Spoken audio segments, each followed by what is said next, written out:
Hello, I'm Mark Cox. I live in Glasgow in Scotland.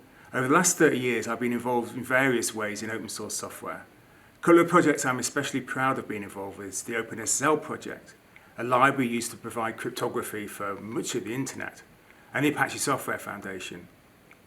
I've personally always had a mindset that code is better when it's developed collaboratively. I guess somewhat because my background was more electronic engineering than computer science.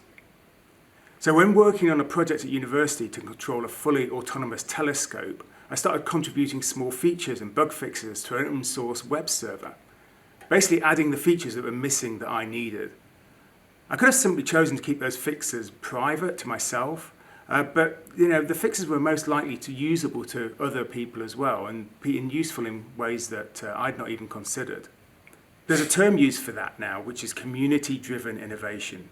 Your project is driven from what the community wants, not from what some company who thinks they know best wants. Our telescope was heavy machinery under the control of internet users, so safety was a real concern. And I looked at fixing security issues in that web server too. Those fixes helped make the server safer and better for everyone. And it turns out that was a lot of fun. I really enjoyed tinkering with code much more than designing big things from scratch. And I like thinking of the ways people would break software and then help to protect against it. And that was just what that web server project needed. That web server was the Apache web server, which would go on to powering most of the world's websites. A few years after forming Apache, and this was back in around 1998, we organised an in-person meeting. So our group flew from all around the world together in a meeting room for a few days. Now, for the first few years, we'd never met, and many of the group had never even spoken. We didn't even know what each other looked like. This was 1998. My company only had a shared 56k link, so it was long before video conferencing was feasible. Now, I said I'm the sort of person that looks for risks, and this was a time when major corporations were very scared of open source, thinking it was a huge competitor. And I was actually really worried about how easy it would be to wipe out the entire set of developers. It's a silly movie plot, of course. We're more likely to be affected by some natural disaster. And the meeting took place in San Francisco, kind of known for natural disasters. But even trivial things like we all ate at the same restaurant in Fisherman's Wharf, and if we all got food poisoning, that would have been a bit of a bad thing. This was the first time about how I thought that community was more important than the code. Anyone could take a web server code. It would still be there even if we weren't. But here was the group of people with aligned values and a mission, like-minded people who did more than just developing the code. And this is huge part of the underlying values of the Apache Software Foundation. You can replace the code, but replacing the community is much harder.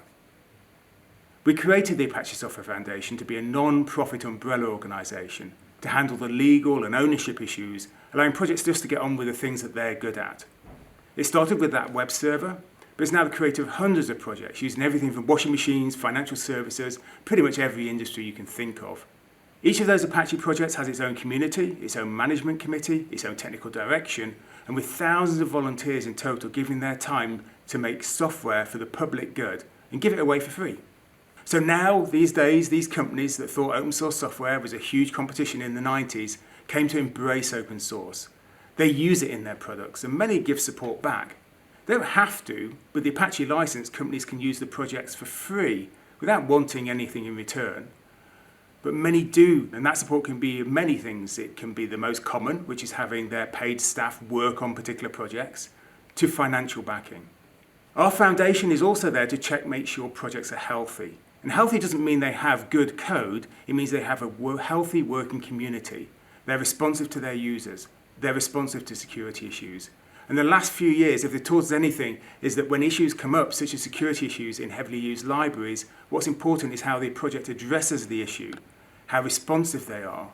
And that's something we can measure and help projects get right. Issues I've handled, such as Heartbleed in OpenSSL in 2014, and flaws in Log4j in 2022 made national news. But in both of these cases, the projects had fixed new versions addressing the issue in under 2 weeks from when the issue was found. Healthy projects are made up of communities that are more than just the people that write the code. There's all sorts of roles available. Fixing bugs, documentation, user evangelism, giving presentations, project management, testing, the security work that I do, and many other ways to get involved. Over the time, I've done much less coding, And much of my time these days is helping projects handle security issues that are reported.